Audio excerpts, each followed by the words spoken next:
Help replenish our local food banks to be ready when needs arise with the WHKY Turkey Drop. Brought to you in part by SureTape. Time for your look at local sports on WHKY News. I'm Jason Savage. We begin with cross-country news from Lenoir-Rhyne. Lenoir-Rhyne's Jacob Parkinson finished 11th at the NCAA Division II Southeast Regional Cross Country event that was held Saturday at Milliken Research Park in Spartanburg, South Carolina. With that, he now qualifies for the NCAA Championship. Now, as a team, the Lenoir-Rhyne men's cross country team finished in 16th place out of 28 schools. For the Lenoir-Rhyne women, Carolyn Furin finished in 24th place for the Bears at regionals. The LR women's cross country team finished 8th out of 26 teams total in that regional for cross country. Now, keeping with some running, but let's add a few more. Lenoir-Rhyne could not pull off a three-peat in the Triathlon National Championships that ended Saturday in Florida. Now, the Bears finished in second place to South Atlantic Conference rival Wingate in the team standings. Bears came in as the back-to-back national champions. Now, leading the way, as you see here, Sabrina Fleeg pacing the Bears. She finished in second place among all Division II competitors. You see her times here in the swim, the run, and biking for that second place finish in the triathlon among all Division II competitors. And the Lenoir-Rhyne football team got some big news late yesterday. They now are moved up to 5th place in the Super Region 2 rankings following their 33-14 win at Catawba Saturday.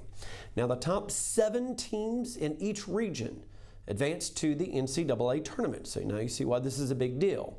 Now, the Bears won on a lot based off of their defense Saturday. 2 pick sixes in that contest. Damian Savage, James Ussery helping get that win for the Bears as they've been lights out this year. They are second in the country with 19 interceptions on the season. Now, at 8-2 overall, 6-2 in the South Atlantic Conference, Bears have a performance indicator score of 26.2. That's just behind West Alabama at 27.1. And Carson Newman, who you see is just above them in these regional rankings at 26.7.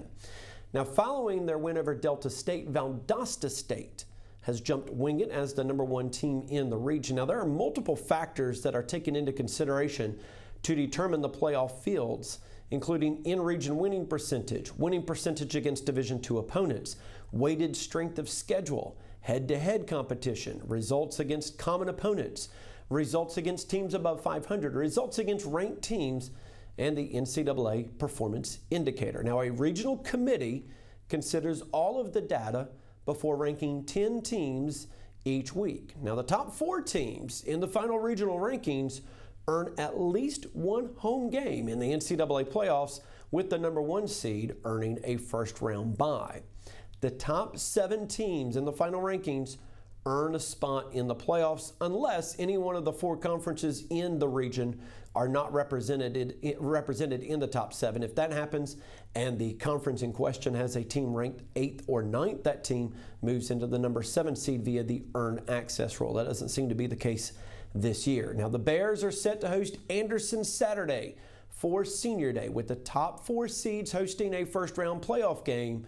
The Bears are still in the hunt to host a playoff game between the bricks, especially that Carson Newman game. If Wingate wins, that committee could see Carson Newman drop down a spot and the Bears take over that 4th spot, which means LR would have a home playoff game. Now, kickoff for the regular season finale Saturday is set for 1 o'clock against Anderson.